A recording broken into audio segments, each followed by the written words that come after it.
नमस्कार जोहार, आपका स्वागत है खबर छत्तीसगढ़ में। तो आइए जानते हैं छत्तीसगढ़ के हर छोटे बड़े शहर से 25 फटाफट बड़ी खबरों को। इससे पहले यदि आप वीडियो को लाइक नहीं किए तो लाइक कर दीजिए और चैनल में नए हैं तो चैनल को सब्सक्राइब कर लीजिए। और आप वीडियो को कहां से देख रहे हैं कमेंट बॉक्स में हमें जरूर बताइए। छत्तीसगढ़ में लगभग 2000 पाकिस्तानी नागरिक, सीएम साहब बोले जल्द छोड़ना होगा राज्य, जांच तेज। छत्तीसगढ़ में रह रहे पाकिस्तान मूल के नागरिकों को जल्द ही राज्य छोड़ना पड़ेगा। मुख्यमंत्री विष्णुदेव साय ने कहा कि पहलगाम आतंकी हमले के बाद केंद्र सरकार के निर्देशों का सख्ती से पालन होगा। में सभी सार्क वीजा रद्द कर दिए गए और पाकिस्तानी नागरिकों को 27 अप्रैल तक भारत छोड़ने का आदेश दिया गया, जबकि मेडिकल वीजा धारकों को 29 अप्रैल तक की मोहलत मिली है। सूत्रों के मुताबिक छत्तीसगढ़ में लगभग 2000 पाकिस्तानी नागरिक हैं, जिनमें से करीब 1800 रायपुर में रहते हैं। पुलिस वीजा और दस्तावेजों की गहन जांच कर रही है। दीर्घकालिक वीजा पर रह रहे हिंदू पाकिस्तानी नागरिकों को राहत दी गई है। वह केंद्र सरकार ने राष्ट्रीय सुरक्षा को प्राथमिकता देते हुए सभी राज्यों को कार्रवाई तेज करने के निर्देश दिए। रायपुर के सड्डू, महावीर नगर, बोरिया कला और मना रोड जैसे इलाकों में बड़ी संख्या में पाकिस्तानी मूल के लोग रहते हैं, जिनमें से कई अभी भी नागरिकता प्रक्रिया में है। छत्तीसगढ़ में गिरेंगे ओले, 50 की स्पीड से चलेंगी हवाएं, इन जिलों में ऑरेंज अलर्ट जारी। जब मौसम विभाग की माने तो 26 से 29 अप्रैल के दौरान पूर्वी और आसपास के मध्य भारत में गरज चमक और तेज हवाओं के साथ बारिश का एक नया दौर देखा जाएगा। इस वेदर सिस्टम का असर छत्तीसगढ़ में भी देखा जाएगा। मौसम विभाग ने 26 से 30 अप्रैल के दौरान छत्तीसगढ़ के विभिन्न हिस्सों में 40 से 50 किलोमीटर प्रति घंटे की स्पीड से तेज हवाएं चलने और गरज चमक के साथ बौछारें पड़ने की संभावना जताई है। सूबे के कुछ हिस्सों में ओले पड़ने का भी अलर्ट जारी किया गया। मौसम विभाग ने अगले 24 घंटे के दौरान छत्तीसगढ़ के सुकमा, बीजापुर, दंतेवाड़ा, बस्तर, कांकेर, कोंडागांव, बालोद, धमतरी, बलौदाबाजार, गरियाबंद, दुर्ग, रायपुर, महासमुंद, सूरजपुर, बलरामपुर और सरगुजा जिलों के विभिन्न हिस्सों में तेज हवाओं और गरज चमक के साथ बौछारें पड़ने का येलो अलर्ट जारी किया। इस दौरान रायपुर समेत कहीं हवा की स्पीड 40 से 50 किलोमीटर प्रति घंटा तक देखी जा सकती है। भरोसा रखें, मोदी सरकार का रिएक्शन पूरी दुनिया देखेगी, मनोज तिवारी ने इशारों में बताई सरकार की प्लानिंग। जब पहलगाम आतंकी हमले के बाद भारत का अगला कदम क्या होगा, इस पर दुनिया का नजर है। इसी बीच बीजेपी सांसद मनोज तिवारी ने कहा कि सरकार का रिएक्शन ऐसा होगा कि पूरी दुनिया देखेगी। मनोज तिवारी छत्तीसगढ़ की राजधानी रायपुर पहुंचे थे। उन्होंने सीएम साहब से भी मुलाकात की। पीएम आवास योजना में लापरवाही, 6 आवास मित्रों की गई नौकरी। जब प्रधानमंत्री आवास योजना ग्रामीण में लापरवाही बरतने पर जनपद पंचायत पोवाड़ी उपरोड़ा के 6 आवास मित्रों की सेवाएं समाप्त की गई है। उसके बाद साथ ही योजना के कार्य में न्यून प्रगति होने पर 13 आवास मित्रों को कारण बताओ नोटिस जारी किया गया। कलेक्टर अजीत वसंत ने जनपद पंचायत पोवाड़ी उपरोड़ा के सद्भावना भवन में प्रधानमंत्री आवास योजना ग्रामीण की समीक्षा बैठक ली थी। इसमें प्रधानमंत्री आवास योजना के कार्य को प्राथमिकता देने के लिए कहा था। लापरवाही करने वालों पर कार्रवाई की बात कही थी। इस मामले में सीओ जनपद पंचायत पोवाड़ी उपरोड़ा ने समीक्षा बैठक में बिना पूर्व सूचना के अनुपस्थित रहने वाले तथा कार्य में न्यून प्रगति और लापरवाही बरतने वाले आवास मित्र Shatrughan Singh cluster Ama Tikra, Purushottam Singh cluster Jamak Chhar, Shravan Kumar cluster Kotgar, Dinesh Kumar cluster Navapara, Leelavati cluster Powadi Khorde, Sulakshana cluster Pipariya को आवास मित्र के पद से तत्काल सेवाएं समाप्त कर दी गई है। छत्तीसगढ़ में जल्द होगी फिल्म सिटी की स्थापना, सीएम ने सांसद मनोज तिवारी से की चर्चा। जब मुख्यमंत्री विष्णुदेव साय से आज उनके निवास कार्यालय में उत्तर पूर्वी दिल्ली के लोकसभा सांसद मनोज तिवारी ने सौजन्य मुलाकात की। मुख्यमंत्री साय ने इस अवसर पर तिवारी का पारंपरिक साल ओढ़ाकर तथा छत्तीसगढ़ के विशिष्ट वेल मेटल कला से निर्मित नंदी की प्रतिमा भेंट कर आत्मीय स्वागत किया। मुलाकात के दौरान मुख्यमंत्री साय और सांसद मनोज तिवारी के बीच छत्तीसगढ़ के लोक कला, लोक संस्कृति और राज्य में उभरते फिल्म उद्योग सहित विभिन्न विषयों पर विस्तार से चर्चा हुई। मुख्यमंत्री साय ने तिवारी को राज्य सरकार द्वारा लोक कला के संरक्षण, संवर्धन तथा फिल्म निर्माण को प्रोत्साहित करने हेतु किए जा रहे प्रयासों की जानकारी दी। उन्होंने प्रदेश में फिल्म सिटी की स्थापना की दिशा में उठाए जा रहे कदमों से भी अवगत कराया। राशन दुकान संचालकों की बैठक, लापरवाही से बचने के लिए दिए आवश्यक दिशा निर्देश। जिस शहर में स्थित सोसाइटी का संचालन समय सीमा में करने व हितग्राहियों को राशन लेने के लिए भटकना न पड़े, हितग्राहियों को सही समय पर राशन मिले, इसका पूर्ण ध्यान रखें। राशन सामग्री लेने आए हितग्राहियों से व्यवहार कुशल रखें। उक्त बातें नगर पालिका अध्यक्ष चंद्र प्रकाश चंद्रवंशी ने नगर पालिका कार्यालय में शहर के उचित मूल्य दुकान संचालक व खाद्य विभाग के अधिकारियों की आयोजित बैठक में कही। बैठक में उन्होंने अधिकारियों को भी दुकान संचालन को लेकर आवश्यक दिशा निर्देश दिए। राशन वितरण का कार्य निर्धारित समय सीमा में पूर्ण किया जाए, ताकि हितग्राहियों को राशन प्राप्त करने के लिए इधर उधर भटकना न पड़े। हितग्राहियों को समय पर राशन मिले, यह सुनिश्चित करना सभी की सामूहिक जिम्मेदारी है। होटल के स्विमिंग पूल में हैदराबाद के मैनेजर की संदिग्ध मौत, सुरक्षा को लेकर उठे ये सवाल। ये छत्तीसगढ़ बिलासपुर के रेड डायमंड होटल में स्विमिंग पूल में हैदराबाद निवासी एक कंपनी मैनेजर का शव मिलने से सनसनी फैल गई। मृतक की पहचान 54 वर्षीय मोहम्मद फारूक के रूप में हुई है, जो एग्रो कंपनी के मार्केटिंग विभाग में कार्यरत थे। वे कंपनी के कार्य से 24 अप्रैल को बिलासपुर आए थे और तोरवा थाना क्षेत्र के होटल रेड डायमंड में ठहरे हुए थे। जानकारी के मुताबिक दिन भर के काम के बाद मोहम्मद फारूक को होटल लौटे और अपने कमरे में सामान रखने के बाद स्विमिंग पूल में नहाने चले गए। वह काफी समय तक जब वे पूल से बाहर नहीं आए तो होटल स्टाफ ने जाकर देखा, जहां उनका शव पानी में तैरता मिला। वह घटना की सूचना पर पुलिस मौके पर पहुंची और जांच शुरू की। उनके मोबाइल और दस्तावेजों की पड़ताल के बाद परिजनों को सूचना दी गई। वह परिजन बिलासपुर पहुंचे और उनकी उपस्थिति में शव का पंचनामा और पोस्टमार्टम कराया गया। इसके बाद शव हैदराबाद भेजा गया। रोड एक्सीडेंट ने खोल दिया गांजा की बड़ी तस्करी का राज, झाड़ियों में छुपाने की चल रही थी कोशिश। ये छत्तीसगढ़ के जसपुर जिले के बगीचा में कार एक्सीडेंट ने गांजा तस्करी का राज खोल दिया है। मैं गांजा से लदी कार असंतुलित होकर पलट गई, जिसमें कार सवार चालक गंभीर रूप से घायल हो गए। पुलिस ने 1 क्विंटल 83 किलो से ज्यादा गांजा बरामद किया है। 200 से अधिक अलग अलग पैकेटों में गांजा को रखा गया था। बताया जा रहा है कि जब तक गांजा की कीमत करीब 1,80,000 रुपये है। आरोपी राशिद अहमद उड़ीसा से गांजा लेकर बगीचा के रास्ते अंबिकापुर जा रहा था, लेकिन बगीचा के कुल्हा पानी पास से कार बेकाबू होकर पलट गई, जिसकी सूचना पुलिस को मिली। पहाड़ी में छिपे हिडमा समेत ये टॉप नक्सली लीडर से फोर्स को हटाने के लिए रचा ये षड्यंत्र। ये छत्तीसगढ़ के बस्तर संभाग में देश का सबसे बड़ा नक्सली ऑपरेशन जारी है। इस ऑपरेशन का आज शनिवार को 5वां दिन है। बीजापुर जिले के कर्रेगुटा की पहाड़ियों में ऑपरेशन कगार को लेकर सुरक्षा बल ने नक्सलियों के सुरक्षित पनाहगार में घुसकर मोर्चा संभाला हुआ है। यह पहाड़ी जिले के उसूर थाना क्षेत्र के कोतापल्ली गाँव के पास है। करीब 44 से 45 डिग्री सेल्सियस तापमान के बीच फोर्स ने नक्सलियों की मांद में घुसकर किलेबंदी कर रखी है। कर्रेगुटा की पहाड़ियों से लेकर कस्तूरपाड़ तक फोर्स की बैकअप पार्टी मोर्चे पर तैनात है। दोनों तरफ से रुक रुक कर फायरिंग हो रही है। नक्सलियों पर हेलीकॉप्टर से बमबारी की जा रही है। अपनी जान बचाने के लिए नक्सलियों के टॉप लीडर से 5000 ऊंची पहाड़ी में छिपे हुए हैं। फोर्स ने अब तक करीब 5 नक्सली को ढेर कर दिया, जिसमें महिला समेत 3 नक्सलियों के शव बरामद कर लिए गए हैं। 110 गौवंश हुए आजाद, पशु तस्करों के खिलाफ अब तक की सबसे बड़ी कार्रवाई। जब बलरामपुर रामानुजगंज में पशु तस्करी के खिलाफ विजयनगर चौकी ने अब तक की सबसे बड़ी कार्रवाई की है। 110 गौवंश को जंगल के रास्ते झारखंड के बोचड़ खाना ले जाने के दौरान गौ सेवक एवं जिला पंचायत के सभापति बद्री यादव सहित अन्य गौ भक्तों के सहयोग से छुड़ाया। देर रात हुई पुलिस की कार्रवाई में अंधेरा का फायदा उठाते हुए पशु तस्कर मौके से फरार हो गए। विजयनगर चौकी में छत्तीसगढ़ कृषक पशु परीक्षण अधिनियम 4/6/10 के तहत अपराध दर्ज किया गया है। 5वें दिन मुठभेड़ के लिए जा रहे थे सुरक्षा बल, तभी अचानक हुआ आईईडी ब्लास्ट, एक जवान घायल।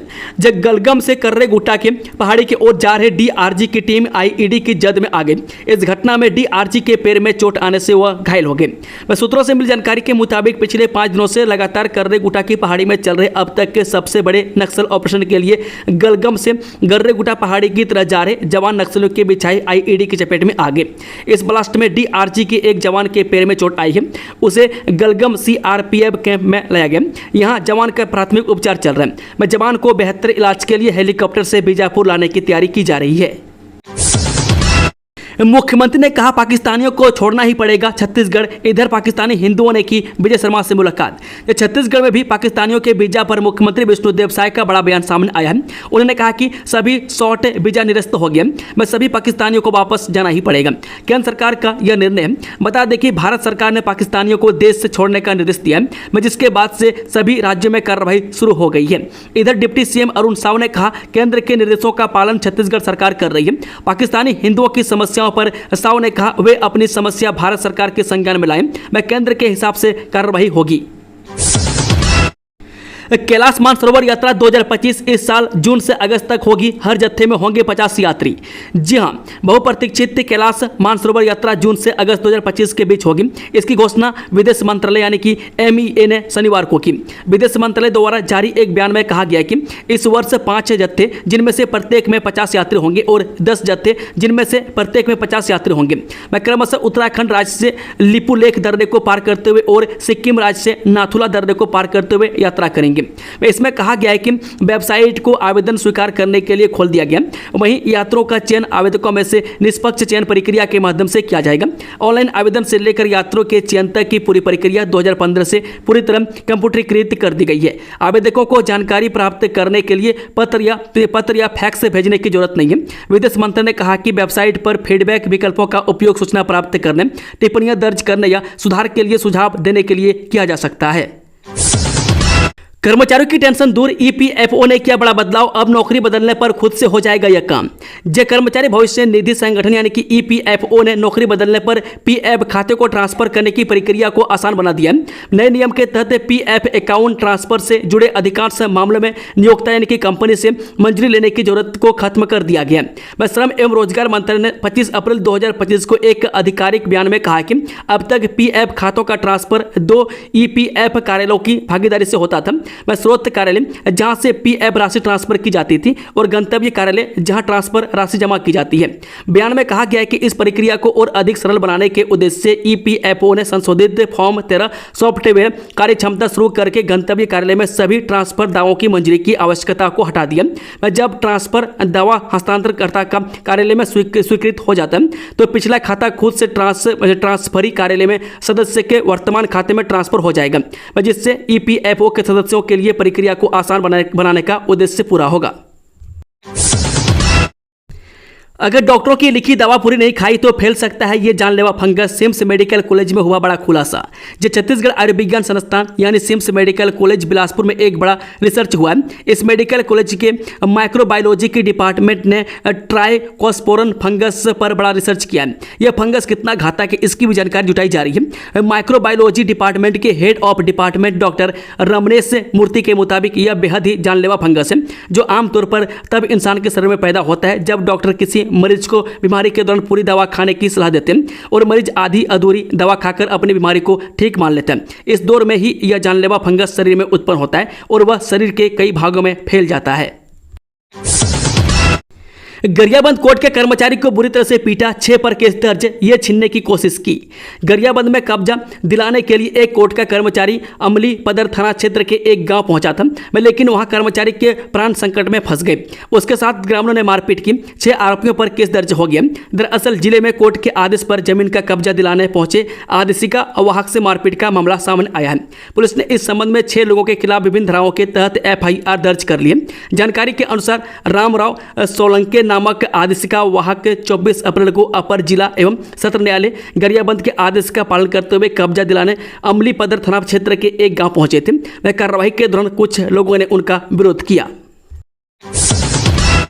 वक्फ कानून में बदलाव क्यों जरूरी था, जानिए सरकार ने सुप्रीम कोर्ट में क्या कहा। जो वक्फ संशोधन कानून को लेकर चल रही बहस के बीच केंद्र सरकार ने सुप्रीम कोर्ट में अपना विस्तृत जवाब दाखिल कर दिया। केंद्र सरकार ने साफ किया है कि वक्फ कानून में बदलाव क्यों जरूरी था। वह सरकार ने बताया कि 1923 से वक्फ बाय यूजर प्रावधान के तहत रजिस्ट्रेशन जरूरी होने के बावजूद इसका दुरुपयोग कर निजी और सरकारी संपत्तियों को वक्फ घोषित किया जाता रहा, जिसे रोकना जरूरी था। वह केंद्र सरकार ने कहा कि वक्फ बाय यूजर की व्यवस्था खत्म होने से मुस्लिम समुदाय का वक्फ करने का अधिकार नहीं छीना गया, बल्कि कानून के दुरुपयोग पर लगाम लगाई गई है। दृष्टिबाधित बच्चे अब स्मार्टफोन से करेंगे पढ़ाई, समग्र शिक्षा अभियान के तहत प्रशिक्षण कार्यक्रम जारी। जो समावेशी शिक्षा को बढ़ावा देने के उद्देश्य से समग्र शिक्षा रायपुर एवं एम जैक्सन कोलकाता के संयुक्त तत्वाधान में दृष्टिबाधित बच्चों के लिए स्मार्टफोन प्रशिक्षण कार्यक्रम का आयोजन किया गया। ठाकुर प्यारेलाल पंचायत ग्रामीण एवं विकास संस्थान निमोरा में 2 चरणों में आयोजित इस प्रशिक्षण का पहला चरण आज 26 अप्रैल 2025 को संपन्न हुआ। दूसरा चरण 28 से 30 अप्रैल तक आयोजित किया जाएगा। समग्र शिक्षा से सीमा गौरहम सहायक संचालक ने कहा कि बोर्ड के उपयोग से टाइपिंग करना और बच्चों को लिखित परीक्षा में सक्षम बनाना, स्मार्टफोन के उपयोग से पाठ्य पुस्तक को सॉफ्ट कॉपी में डाउनलोड कर पढ़ना बच्चों की अध्ययन में आ रही है। वह समस्याओं को डिजिटल शिक्षा के माध्यम से दूर करना और बुक शेयर के माध्यम से ऑनलाइन लाइब्रेरी से बच्चों को जोड़ना, इन उद्देश्यों के तहत कार्य किया जा रहा है। गुरु घासीदास विश्वविद्यालय में नवाज प्रकरण पर पुलिस की बड़ी कार्रवाई। एसएसपी ने एनएसएस प्रभारी समेत अन्य पर एफआईआर कर दिए आदेश। गुरु घासीदास केंद्रीय विश्वविद्यालय के एनएसएस कैंप में जबरन नमाज पढ़वाने के मामले में अब बड़ी कार्रवाई की गई है। बिलासपुर एसएसपी रजनीश सिंह ने खुद कोनी थाना पहुंचकर इस मामले की जांच रिपोर्ट का अवलोकन किया और तत्काल सख्त कदम उठाते हुए एनएसएस प्रभारी प्रोफेसर दिलीप झा सहित अन्य कार्यक्रम अधिकारियों के खिलाफ एफआईआर दर्ज करने के आदेश दिए हैं। गौरतलब है कि 26 मार्च से 1 अप्रैल 2025 तक चले एनएसएस कैंप में कुल 159 छात्रों ने भाग लिया था, जिनमें से केवल 4 छात्र मुस्लिम समुदाय से थे। आरोप है कि 30 मार्च को ईद के दिन छात्रों से जबरन नमाज पढ़वाई गई थी। इस घटना के विरोध में एबीपी और हिंदू संगठन के कार्यकर्ताओं ने विश्वविद्यालय परिसर में जोरदार प्रदर्शन भी किया था। नवा रायपुर बना देश का पहला पूरी तरह कर्ज मुक्त नियोजित शहर। छत्तीसगढ़ सरकार के सुधारों का बड़ा संकेत। यह देश भर में चल रहे स्मार्ट सिटी मिशन को एक नई ऊर्जा छत्तीसगढ़ के नवा रायपुर से मिली है। यह सिर्फ एक प्रदेश की खबर नहीं, भारत को विश्व में आत्मनिर्भर और सशक्त बनाने के भी महत्वपूर्ण है। नवा रायपुर अब पूरी तरह से ऋण मुक्त हो चुका है। यह उपलब्धि उस समय आई जब भारत विकसित राष्ट्र बनने की ओर तेजी से बढ़ रहा है और प्रधानमंत्री नरेंद्र मोदी के विकसित भारत विजन को मूर्त रूप देने के लिए राज्य सरकारें प्रतिस्पर्धा कर रही है। छत्तीसगढ़ के मुख्यमंत्री विष्णुदेव साय के नेतृत्व में नवा रायपुर अटल नगर विकास प्राधिकरण ने 1788 करोड़ रुपए का कर्ज और 100 करोड़ रुपए की गारंटी राज्य सरकार को लौटा दी है और इस तरह यह देश का पहला नियोजित शहर बन गया है जो पूर्ण रूप से कर्ज मुक्त है। 13 सेवाएं अब पब्लिक सर्विस गारंटी एक्ट के दायरे में। मुख्यमंत्री विष्णुदेव साय ने कही ये बात। जी मुख्यमंत्री विष्णुदेव साय के नेतृत्व में छत्तीसगढ़ सरकार ने शासकीय कामकाज में तेजी और पारदर्शिता लाने के लिए एक और महत्वपूर्ण सुधार लागू किया है। राज्य के प्रमुख भागों की 13 सेवाओं को पब्लिक सर्विस गारंटी एक्ट के तहत लाया गया ताकि नागरिकों और व्यवसायियों को समय पर सेवाएं मिले। इन विभागों में छत्तीसगढ़ पर्यावरण संरक्षण मंडल, सीईसीबी, वाणिज्य और उद्योग, विधिक माप विज्ञान, नगर तथा ग्राम निवेश और जल संसाधन विभाग शामिल है। इस कदम से मंजूरी और अनुमति की प्रक्रिया तय समय सीमा में पूरी होगी, जिससे पारदर्शिता, कार्य क्षमता और ईज ऑफ डूइंग बिजनेस को बढ़ावा मिलेगा। मुख्यमंत्री तीर्थ दर्शन योजना। छत्तीसगढ़ से पुरी, भुवनेश्वर और कोणार्क के लिए रवाना हुए बुजुर्ग यात्री। छत्तीसगढ़ मुख्यमंत्री तीर्थ दर्शन योजना के तहत आज बिलासपुर जिले के 775 यात्रियों का पहला जत्था पुरी, भुवनेश्वर, कोणार्क दर्शन के लिए रवाना हुए। बिलासपुर, मुंगेली और जीपीएम जिले के तीर्थ यात्री बिलासपुर स्टेशन पर पहुंचे, जहां पर जनप्रतिनिधियों और प्रशासनिक अधिकारियों ने तीर्थ यात्रियों का तिलक लगाकर और माला पहनाकर स्वागत किया। ट्रेन को बिल्हा विधायक धर्मलाल कौशिक, बेलतरा विधायक सुशांत शुक्ला ने हरी झंडी दिखाकर रवाना किया। यात्री को भारत गौरव टूरिस्ट ट्रेन द्वारा रवाना किया गया। वह तीर्थ यात्री का वर्षों पुरानी अभिलाषा पूरी होने पर बुजुर्गों के आंखों की चमक देखते बन रही थी।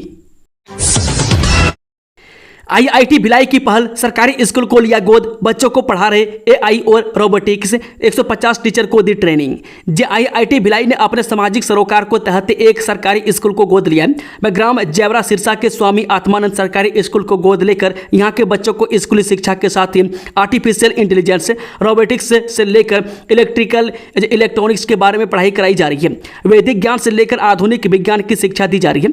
मैं आईआईटी भिलाई के विशेषज्ञ प्रोफेसर से लेकर खुद आईआईटी के डायरेक्टर प्रोफेसर राजीव प्रकाश बच्चों की क्लास लेते हैं। बच्चों के पढ़ाई और प्रैक्टिकल नॉलेज के लिए आधुनिक लैब बनाए गए। बच्चों को आईआईटी की ओर से स्कूल में सुविधाएं दी जा रही है।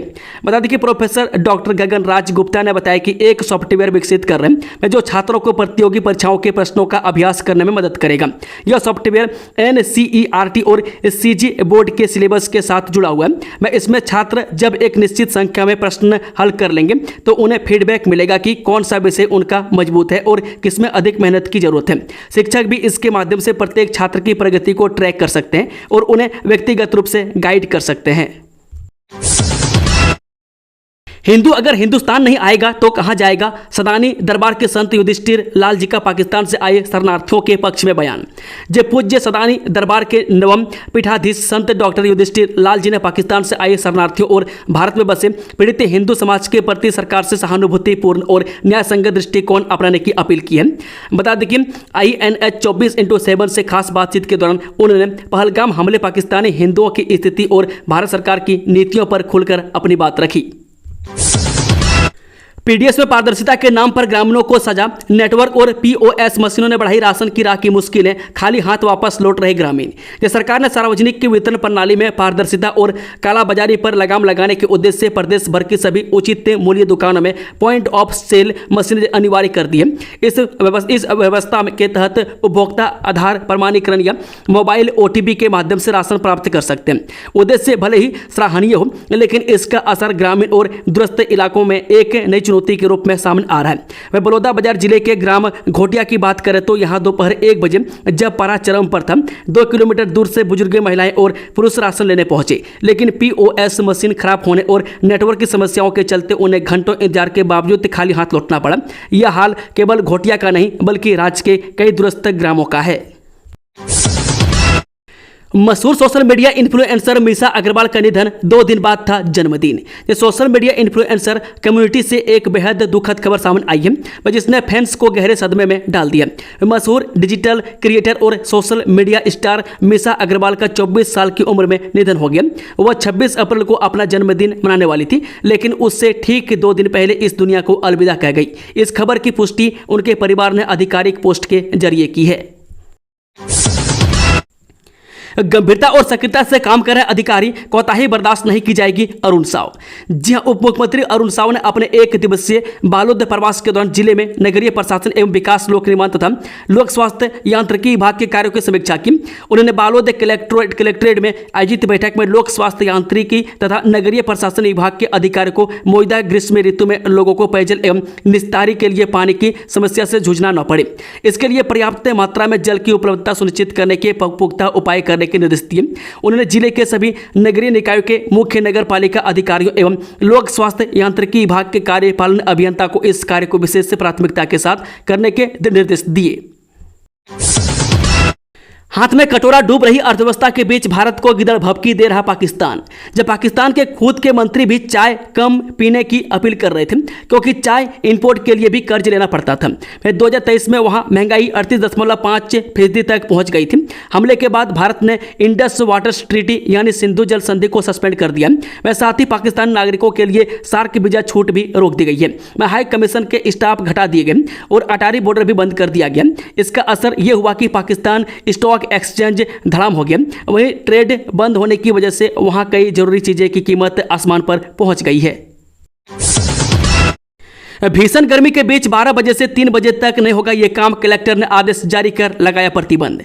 राज्य में भीषण गर्मी की स्थिति में प्रतिदिन दोपहर 12 बजे से 3 बजे के बीच तापमान 37 डिग्री सेल्सियस से अधिक निरंतर बना रहता है। इस दौरान पशुओं से भार ढोने के लिए जाने वाले काम पर कलेक्टर ने एक आदेश जारी कर प्रतिबंधित लगा दिया। कलेक्टर बिलास भोसकर ने आदेश में कहा कि जिले के जिन क्षेत्रों में तापमान 37 डिग्री सेल्सियस से अधिक रहता है, दोपहर 12 से 3 बजे तक पशुओं पर सामग्री रख कर या सवारी हेतु उपयोग करने जैसे पशुओं को टांगे, बैलगाड़ी, ऊंट गाड़ी, खच्चर, टूटू गाड़ी एवं गधे पर वजन ढोने के उपयोग करने से पशु बीमार हो सकते हैं अथवा उनकी मृत्यु हो सकती है। जंगली सुअर समझकर बंदूक से साथी को मार दी गोली, हुई मौत।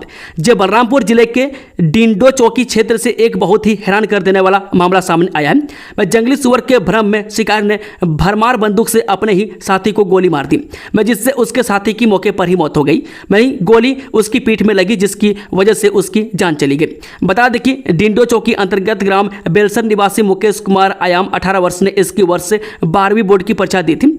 शुक्रवार को वह गाँव के ही राजेंद्र पंडो 40 वर्ष के साथ बिलामपुर बेलकोता जंगल में जंगली सुअर का शिकार करने गया था। वह दोपहर को सभी जंगल में अलग अलग सुअर की खोजबीन में लगे हुए थे। दोस्तों, खबर का सिलसिला समाप्त होता है। अगर जानकारी पसंद आई तो वीडियो को लाइक, शेयर, चैनल को सब्सक्राइब जरूर कर लें और कमेंट बॉक्स में कमेंट करके बताएं कि आप न्यूज़ को छत्तीसगढ़ के किस कोने में बैठकर देख रहे हैं। Thank you, all the best. जय हिंद, जोहार छत्तीसगढ़ भाई लोग।